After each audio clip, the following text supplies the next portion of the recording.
What's up, Zach here, and today I've got the Adidas Dame Certified 2. Damian Lillard has come out with a lot of shoes recently that aren't his flagship signature shoe, even though I have seen some drawings of the Dame 9. I don't know if they're real or not, but I've seen some. However, with the Dame Certified 2, the Dame 8 Extended Play, got a lot of shoes in this lineup. The Dame Certified 2 is one of the better ones. So let's get into it. Now, the first thing that caught my eye in the uppers was just, how much of the uppers there are on these things.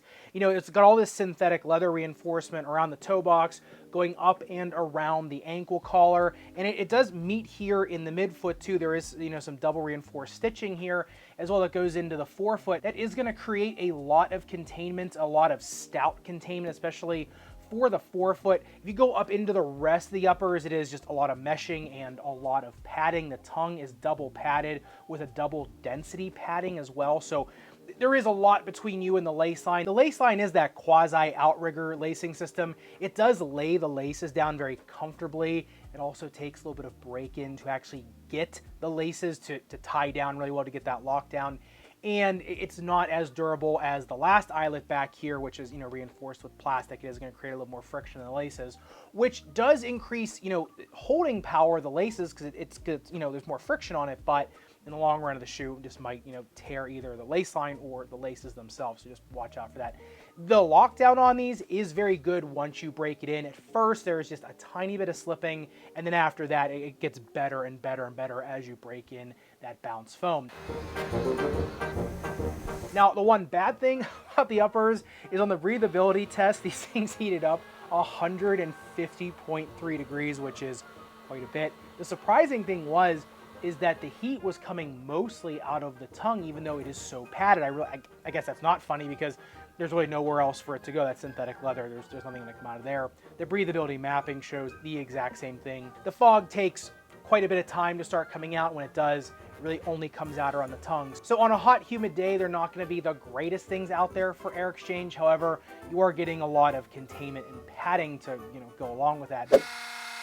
Now, if you look at this on the upper durability test, though, 10 seconds highest grit sandpaper, the good thing is there's a lot of that reinforcing on the toe box. However, the burr does kind of rip right through it. So if you are a dragger or slider, I still think the durability it's okay because you got a lot of material, but it is going to start to look pretty scuffed up and weird.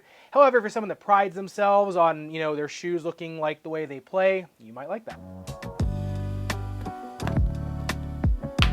All right, on the midsole of Dame Certified 2, much like the Dame Certified and a lot of other Adidas basketball shoes, you get a ridiculously long and thick shank on this, which I absolutely love. It's got those bend points there, which help it, bend a little bit, make it a little more comfortable for you. And a giant slab of bounce foam. Actually, I like the look of this bounce foam on this colorway. It's pretty cool.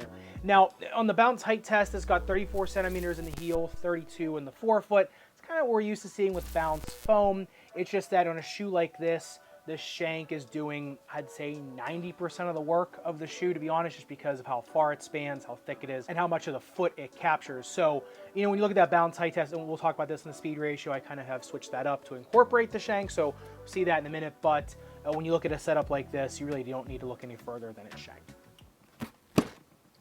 Now, the outsole tread of the Dame Certified 2, much like the Dame Certified, it's a full bed wave pattern. It does have a pretty generous break point here in the forefoot for bending those metatarsal heads. But, if it ain't broke, don't fix it. I mean, the Dame Certified grip and just traction and just kind of feel on the court in general, I thought was outstanding. The full-length tread pattern on that wave, I think it really just fits pretty much any court very well. If you look at the grip test ramp, it doesn't slip till 40 degrees. And for, a budget model shoe, I think that's a pretty nice compromise of grip as well as forgiveness and kind of, nimble footedness, to be honest with me. I kind of feel like that somewhere between like 38 and 41 on that grip test ramp is kind of like that kind of tweener shoe, really everyone will like it versus the super sticky ones, or below that 38 degree threshold was where you get more of the forgiving rubbers out there.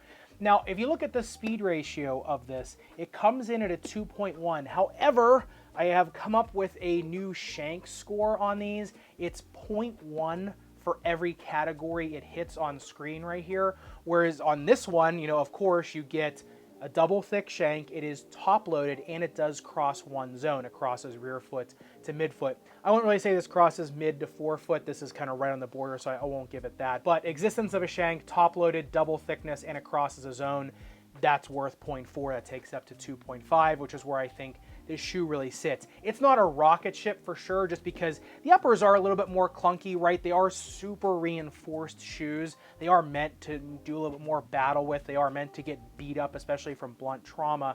However, you can't overstate how well a thick, long shank does with bounce foam. It's the best complement of foam and shank, and I think Adidas knows that because they've been making shoes like this for a long time and they always sell pretty well. So I think if you're looking for a good combination of kind of battle-tested shoe plus a little bit of launch, this is a pretty good pickup. And on the outsole durability test, 10 seconds highest grit sandpaper. I mean, almost a millimeter of damage on this, but not quite. Durometer obviously is pretty high on these. The one thing you're going to get into is where the wave gets really narrow, right where those treads get a little bit less protected. That's where you're going to start to see a lot of wear.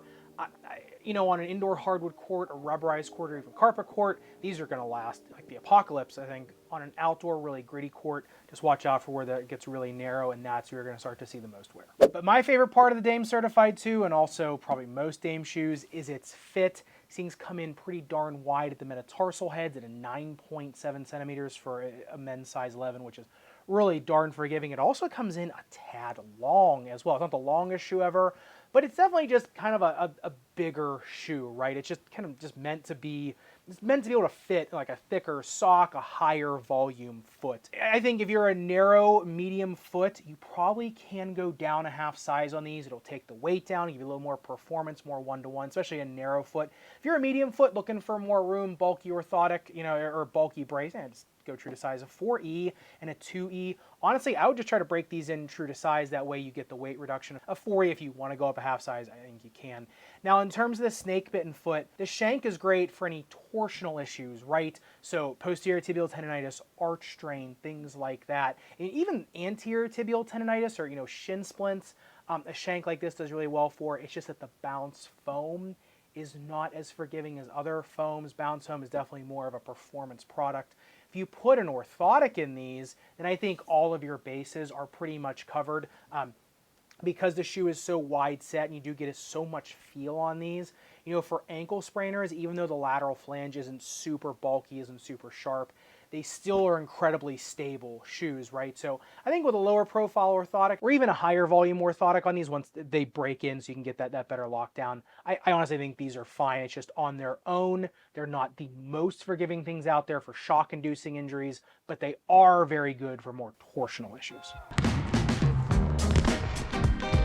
You know, and honestly, the playability of the Dame Certified 2 really ties in with the torsional versus shock-induced injuries, you know, discussion, because I found with these, kind of like the Dame Certified, they're incredibly nimble shoes for how bulky they are. So you can really throw body weight around in these and not worry about them buckling. That full-length tread pattern on them, plus all the containment in the uppers, really does give a nice sense of security underfoot. Are they the most nimble things out there? No. Are they the biggest rocket ships out there? Absolutely not. But if you're looking for protection and just enough feeling of nimbleness underfoot, these definitely have you covered. To me, these are the closest to the Dame 8 that we have gotten in the last couple years for sure.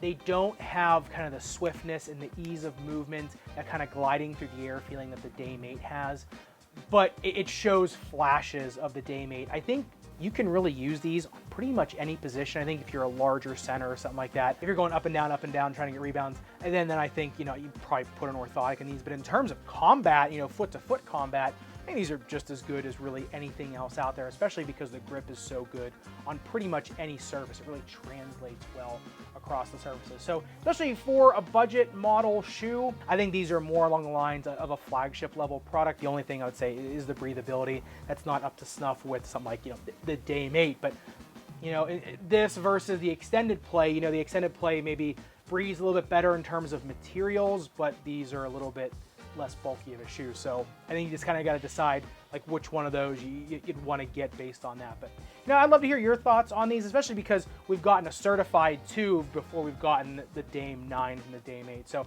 let me know what you think of the Shank score. If there's something else you think maybe I should be adding to it later, that will be in the buyer's guide. That's the digital download, or not digital download, but the access to the Google Sheet. It has that. So this will be able to be sorted by speed ratio as well as just shank score. If you're looking for like my favorite shanks in a shoe, you really gotta love my videos if you want to do that. So I will have that linked in the description below. And if you do want to see the Dame 8 extended play gun to knife, the older sibling to the Dame Certified 2, make sure you click into this video up above and subscribe down below. Respect, rubber, and foam. I'll see you somewhere in the Sneakerverse.